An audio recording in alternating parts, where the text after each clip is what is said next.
Hey, this is Butch Zimar. 2015 Open Enrollment's coming up here fast in about 5 days, so you need to be prepared. So I got a quick checklist or a couple items to go through to make it a little easier for you.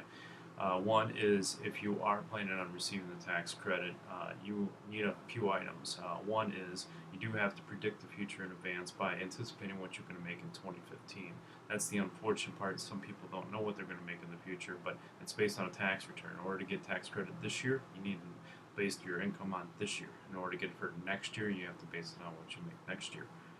Um, you may want to have your 2013 tax return handy because there's information and questions that may be easier assessed with the tax return. One is maybe the kid's social security numbers.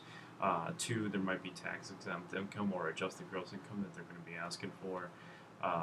For the tax credit, it is a reduction of premiums. There's still the retail price. There's no discount per se. But if you get $100 a month in tax credit, then your premium will be reduced from the retail premium by $100. And then what I would advise is take some of that savings and reinvest it, such as in life insurance, accident benefits, so it helps reduce your out-of-pocket expenses at claim time, maybe a critical illness or a long-term care policy in the event that you become too sick or hurt to work, depending on the policy that you pick, will come in handy to help pay your premiums and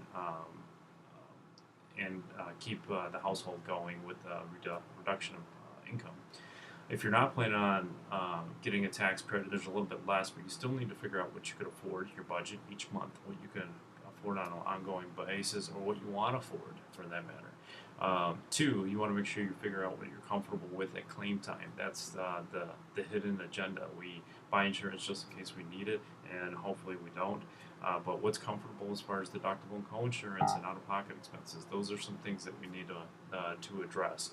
And then you may want to look at higher exposure and then reduce some of your out-of-pocket expenses with extra benefits such as accidents or critical illness, as mentioned before.